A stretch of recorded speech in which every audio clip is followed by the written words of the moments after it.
So ఇంకా కొన్ని queries ఉన్నాయి, అవేమో చూద్దాం ఒకసారి. How many people have the credit card that expires in 2025? 2025లో క్రెడిట్ కార్డ్ ఎవరికైతే ఎక్స్పైర్ అవుతుందో అది వాళ్ళు ఎంతమంది ఉన్నారని అడుగుతున్నాడు. సో దానికోసం అని మనం మన స్టేట్మెంట్ ఎలా రాసుకోవచ్చు అంటే చూసుకోండి, ఇక్కడ 1033 నెంబర్స్ ఉన్నారని చెప్పి మనకి అవుట్పుట్లో డిస్ప్లే అవుతుంది. సో దీని పర్పస్ నేను కోడ్ ఎలా రాసాము అనేది చూసుకున్నట్టయితే ecom.ccexpressDate.apply లాంబ్డా ఫంక్షన్ అప్లై చేశాను. అందులో ఉన్న CC ఎక్స్పైర్ డేట్లో ఉన్న థర్డ్ ఇండెక్స్ వాల్యూ దగ్గర నుంచి రిట్రైవ్ చేసుకుని దానికి 25 అనేది ఈక్వల్ అయితే ఆ అవుట్పుట్ని బయటికి తీసుకొచ్చి దాన్ని సమ్ చేశాను. ట్రూ ఫాల్స్ వస్తే దాన్ని సమ్ చేసినప్పుడు మనకి 1033 అని వచ్చింది. సో మరి దీన్ని ఈ కోడ్ మీకు అర్థమైతే ఓకే, అర్థం కాకపోతే ఒకసారి ఎక్స్ప్లెయిన్ చేస్తాను చూడండి. రైట్, సో మనం ఏమేం చెయ్యొచ్చు అనేది ఇక్కడ చూసుకున్నట్టయితే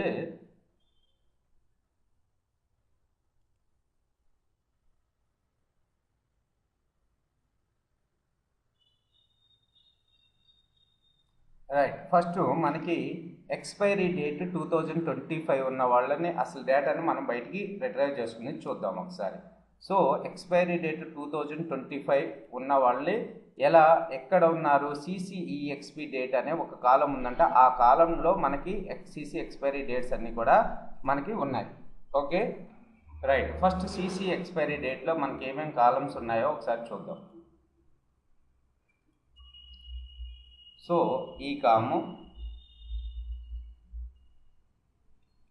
ఆఫ్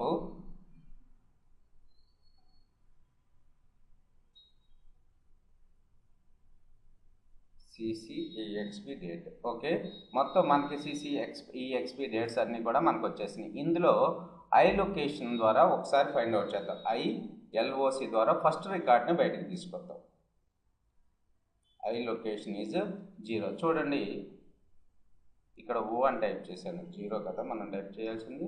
చూడండి ఇక్కడ 0 to 20 అని ఉంది, 0 to 20 అని ఉంది. ఇందులో ఉన్న నాకు ఏం కావాలి అంటే 20 వాల్యూనే నేను బయటకు ఎక్స్ట్రాక్ట్ చేసి తీసుకురావాలి. సో మరి 20 వాల్యూని ఎక్స్ట్రాక్ట్ చేసి తీసుకురావాలంటే మనకి తెలుసు కదా ఎలా ఎక్స్ట్రాక్ట్ చేయాలి డేటాలో ఉన్న వాల్యూని అని చెప్పి. సో నేను ఇక్కడ కోలన్ ఇచ్చేసాను. కోలన్ అంటే మొత్తం అంతా వచ్చేస్తుంది మనకి. సో 2 దగ్గర నుంచి 5 వరకు కావాలి. స్లైసింగ్ చేస్తున్నాను అనమాట ఆ డేటా మీద. స్లైసింగ్ చేస్తే మనకేమొచ్చింది? /20 వచ్చింది. అంటే మనకు కావాల్సింది ఎక్కడి నుంచి? థర్డ్ దగ్గర నుంచి 5th వరకు కావాలి. ఓకే 20 వచ్చింది. 5th అనేది అవసరం లేదు కదా మనకి, ఎండింగ్ ఏదైనా పర్లేదు. అంటే స్టార్టింగ్ పొజిషన్ 3 ఇండెక్స్ నుంచి ఫైనల్గా వచ్చిన వాల్యూస్ అన్ని మనకి డిస్ప్లే అవుతున్నాయి 20. ఇప్పుడు ఈ ఫైనల్గా వచ్చిన వాల్యూని మనం 25తో కంపేర్ చేసుకోవాలి. కంపేర్ చేసుకొని అది ఓకే అయితే మనకి అది ఎక్స్పైరీ డేట్ 25 అన్నట్టు, లేకపోతే లేదన్నట్టు కదా. రైట్, ఇప్పుడు మనం ఏం చేద్దామంటే దాని పర్పస్ లాంబ్డా ఎక్స్ప్రెషన్స్ తోటి ఎలా డెవలప్ చేయాలో చూద్దాం. ఓకే, ఫస్ట్ నేను ఎక్స్పైరీ డేట్ అని తీసుకుంటున్నాను. సో దీని మీద లాంబ్డా ఫంక్షన్ అప్లై చేస్తున్నాను. .apply method APPLY apply method. Apply మెథడ్లో నేను ఏం రాస్తున్నానో చూడండి, అబ్జర్వ్ చేయండి. లాంబ్డా ఫంక్షన్ని కాల్ చేసుకుంటున్నాను, LAMBDA.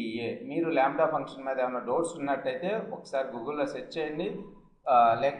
నేను ఇంకా లాంబ్డా ఫంక్షన్ గురించే ఒక వీడియో చేస్తాను లేకపోతే. ఓకే, లాంబ్డా ఫంక్షన్లో ఫస్ట్ పారామీటర్ని పాస్ చేస్తున్నాను X అని చెప్పి. ఓకే, వచ్చిన CC ఎక్స్పైరేషన్ డేట్ అనేది మనకి ఎక్కడ సేవ్ అవుతుంది?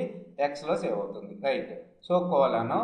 సో ఇక్కడ ఈ Xలో ఉన్న వాల్యూని, Xలో ఉన్న ఏ వాల్యూని మనకి థర్డ్ కాలం దగ్గర నుంచి ఉన్న థర్డ్ ఇండెక్స్ దగ్గర నుంచి ఉన్న వాల్యూని. ఓకే అంతే కదా, థర్డ్ ఇండెక్స్ దగ్గర నుంచి ఉన్న వాల్యూని దేంతో కంపేర్ చేయాలి?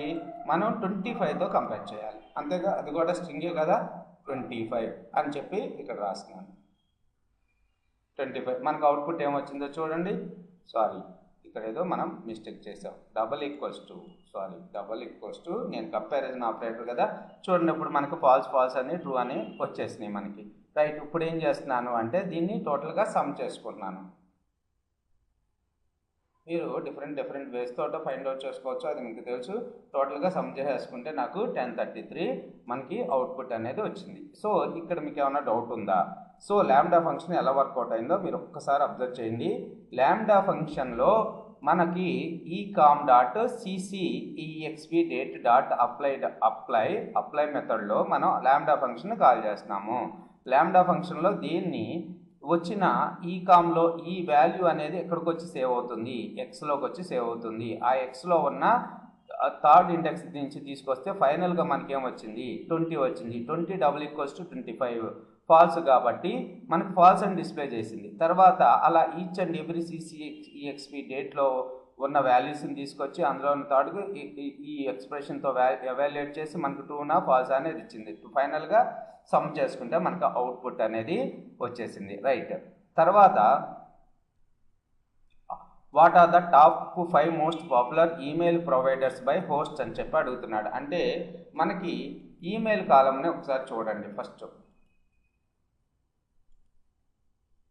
ఈకాము స్క్వేర్ బ్రాకెట్స్లో ఈమెయిల్ అనేస్తున్నాను. సో మనకి ఈమెయిల్ డేటా అంతా మనకి డిస్ప్లే అవుతుంది. సో ఎవరెవరు ఉన్నారు, yahoo.com ఉంది, read.com ఉంది, morelessharrison.com ఉంది. సో ఎక్కడ అన్నిటికీ కామన్గా ఉన్నది ఏంటిది, @ తర్వాత మనకి ఫైనల్గా ఏదైతే ఉందో అది మన టాప్ లెవెల్ ఈమెయిల్ ప్రొవైడర్ అనమాట. యాహూ అనేవాడు ఒక ఈమెయిల్ ప్రొవైడర్, రీడ్ అనేవాడు ఒక ఈమెయిల్ ప్రొవైడర్. మరి మనం ఇక్కడి నుంచి ఇక్కడి వరకు డేటాని ఎక్స్ట్రాక్ట్ చేసుకోవాలంటే మనం ఏం చేయాలి? సో ఇక్కడ నేను ఏం చేస్తున్నానంటే డాట్ ILOC ఆఫ్ 0 అని ఇస్తున్నాను. అంటే మనకు ఇప్పుడు ఏమొచ్చి సేవ్ అవుతుంది, సో ఫస్ట్ ఈమెయిల్ ఐడి వచ్చి మనకు సేవ్ అవుతుంది. సో దీన్ని నేను ఈపీ అనే వేరియబుల్లో దాంట్లో పెట్టుకుంటున్నాను. ఏదో ఒక వేరియబుల్ మీరు మీ ఇష్టం వచ్చిన వేరియబుల్ పెట్టుకోండి. ర్యామ్ = సో ఇప్పుడు మనకి ర్యామ్లో ఏముంది, ఫస్ట్ ఈమెయిల్ ఐడి ఉంది, అంతేగా ర్యామ్. సో ఈ ర్యామ్ని నేనేం చేయాలి అనుకుంటున్నాను, స్ప్లిట్ చేయాలి. ఎక్కడికి స్ప్లిట్ చేయాలి, @ సింబల్ ఎక్కడుందో అక్కడికి స్ప్లిట్ చేయాలి. సో దానికోసం మనకి స్ప్లిట్ ఫంక్షన్ ఉంది, SPLIT స్ప్లిట్. దేంతో స్ప్లిట్ చేయాలి మనం, ఆపరేటర్ తోటే కదా మనం స్ప్లిట్ చేయాల్సింది. సో స్ప్లిట్ చేసి అవుట్పుట్ చూస్తున్నాను. చూడండి ఇక్కడ పీడు ఫైనల్గా మనకి yahoo.com అనే ప్రొవైడర్ వచ్చారు. సో మరి yahoo.com ఏ ఇండెక్స్లో ఉన్నారు, ఫస్ట్ ఇండెక్స్లో ఉన్నారు. ఓకే, 0 కాదు, ఫస్ట్ ఇండెక్స్లో ఉన్నారు. ఫైనల్గా మనకి yahoo.com వచ్చిందా. సో అలా ఈచ్ అండ్ ఎవ్రీ కాలంలో ఎవ్రీ డేటాలో ఉన్న @ తర్వాత ఉన్న డేటానంతా తీసుకొచ్చుకుని మనం అవి టాప్ 5 ఎన్ని ఉన్నాయో, అంటే అందరు ఒక్కొక్క yahoo.com మీద ఒక 1000 మంది ఉన్నారు, సో జీమెయిల్ మీద ఒక 2000 మంది ఉన్నారు. సో వీటిల్లో టాప్ పొజిషన్లో ఎవరున్నారో నేను ఫైండ్ అవుట్ చేయాలి. ఓకే, టాప్ 5 పొజిషన్లో ఎవరున్నారో ఫైండ్ అవుట్ చేయాలి. సో దానికోసమని మనం ఒక లాంబ్డా ఫంక్షన్ తీసుకుని వర్కౌట్ చేద్దాం. ఇక్కడ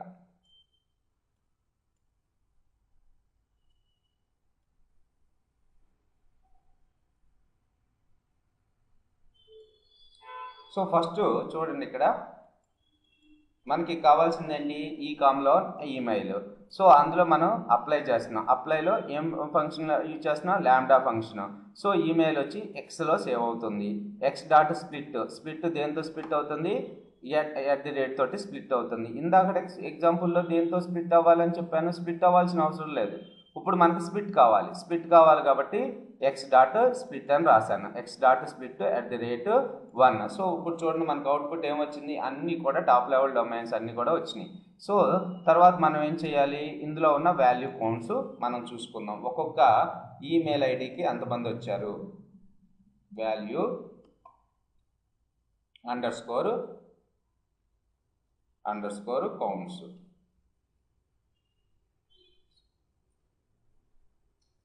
రైట్. సో హాట్మెయిల్కి 1638, యాహూకి 1660, జీమెయిల్కి 1605 ఇంతమంది వచ్చారు అని చెప్పి మనకి చూపిస్తుంది. ఇందులో మరి టాప్ 5 కావాలి కాబట్టి .head అని వాడుకుంటున్నాను. .head అని వాడితే మనకి టాప్ 5 ఈమెయిల్ ఐడి ప్రొవైడర్స్ మనకు వచ్చారు. సో లాంబ్డా ఫంక్షన్ మీద మీరు ఇంకా 2-3 ఎగ్జాంపుల్స్ చేయండి. ఓకే, చేస్తే మీకు క్లారిటీ వస్తుంది. ఏ ఫంక్షన్ని ఎక్కడ వాడాలి, ఏ విధంగా వాడాలి అనేది మీకు ఇక్కడ ఎగ్జాంపుల్లో నేను చూపించేటప్పుడు మీకు అర్థమవుతూ ఉంటుంది. మీరు ఓన్గా ఇదే ఎక్సర్సైజ్ తీసుకుని లేకపోతే మీరు ఓన్గా డేటాని డిఫైన్ చేసుకుని దాని మీద కొద్దిగా మీరు ఓన్గా రాయడానికి ట్రై చేయండి. ట్రై చేస్తూ ఉంటే ఈ వీడియోస్ని 1-2 సార్లు వింటే ఇవన్నీ కూడా మైండ్లో ఉంటాయి. రేపొద్దున మనకి జాబ్ వచ్చినప్పుడు మనం యాక్చువల్గా ఇంత కోడ్ రాయాల్సిన అవసరం లేదు. మనం ఏం చేస్తాము, గూగుల్లోకి వెళ్ళి సెర్చ్ కొడుతూ ఉంటాం. మనకు ఐడియా ఉంది కదా, అంతకుముందు ప్రాక్టీస్ చేసాం, ఐడియా ఉంది. వాళ్ళు అడిగారు ఈమెయిల్ ఐడీస్లో ఇది కావాలని అడిగారు. అప్పుడు మీకు ఈ కోడ్ అంతా గుర్తుపెట్టుకుని రాయాలంటే అది అసలు పాసిబిలిటీ లేదు. మనం గూగుల్లోకి వెళ్ళి వెతుకుతాం. నేను రాసిన కోడ్ ఎక్కడో చోట కనపడుతుంది, ఈ కోడ్ ఓహో ఈ విధంగా రాసాం కదా అప్పుడు అని చెప్పి మనం అందులో ఉన్న వేరియబుల్స్, అందులో ఉన్న నేమ్స్, కాలం నేమ్స్ ఎలా ఉన్నాయో చేసుకుని సెట్ చేసుకుని మనం డేటా రిట్రైవ్ చేసి బయటకు పంపిస్తూ ఉంటాం అనమాట. ఓకే, ఇవన్నీ బాగా బ్రెయిన్లో గుర్తుపెట్టేసుకోవాలి. అసలు ఇవన్నీ బాగా మైండ్లో ఉండిపోవాలి. నేను రాసేయాలనుకుంటే అది ఏ డెవలపర్కి కుదరని పని. ఇవన్నీ కూడా ఒకసారి గుర్తుపెట్టుకుంటాము. రేపొద్దున అవసరం వచ్చినప్పుడు గూగుల్లో సెర్చ్ చేసుకుని యాజ్ ఎ డెవలపర్గా మ్యాక్సిమం అందరూ చేసేది అది. ఓకే, బాగా ఇంకా మీ బ్రెయిన్ బాగా షార్ప్గా ఉంటే మాత్రం మీరు ఓన్గా రాసేస్తారు. అలా 2-3 సార్లు రాశారు అంటే గూగుల్లో వెతికి 4వసారి ఇదే ఫంక్షనాలిటీ పడుతుంది, లేకపోతే ఇంకో క్వారీస్ పడుతూ ఉంటాయి. అలాంటప్పుడు మనం ఏం చేస్తాము, అంతకుముందు రాసాం కాబట్టి మనకు మైండ్లో ఉంది కాబట్టి మనం ఈజీగా ఫైండ్ అవుట్ చేసుకుంటూ ఉంటాము. ఇక్కడ స్ప్లిట్ అనే ఐడియా మీకు రావాలి. స్ప్లిట్ అనే ఐడియా ఎలా వస్తుంది మనకి, మనం అంతకుముందు వర్కౌట్ చేసి మనం అంతకుముందు ప్రాక్టీస్ చేస్తేనే స్ప్లిట్ అనే ఐడియా ఉంటుంది. సో యాస్టీజ్గా ఇలా ఫాలో అవుతామా, ఈ స్ప్లిట్ ఒకసారి వర్క్ అవుతుంది, కొన్నిటికి వర్క్ కాదు. ఓకే, మీరు అబ్జర్వ్ చేయండి, ఈచ్ అండ్ ఎవ్రీ దాన్ని మైండ్లో నోట్స్లో రాసుకోండి, 1-2 సార్లు చదవండి. ఒక్కసారి అలా 2-3 సార్లు ప్రాక్టీస్ చేశారంటే మీ మైండ్లో ఆ ప్రింట్ అనేది పడిపోయి ఉంటుంది. Okay, thanks for watching this video. Next video నుంచి ఇంకా కొన్ని అడ్వాన్స్డ్ లైబ్రరీస్ ఉన్నాయి మన అనలిటిక్స్ పర్పస్, అంటే డేటా సైన్స్ అనలిటిక్స్ పర్పస్ కానీ, డేటా సైన్స్ ప్రాస్పెక్టివ్లో కానీ, ఇంకా కొన్ని విజువలైజేషన్ పర్పస్ కానీ కొన్ని మనకు లైబ్రరీస్ ఉన్నాయి. ఆ లైబ్రరీస్ ఏంటి అనేది చూద్దాం. Thanks for watching this video.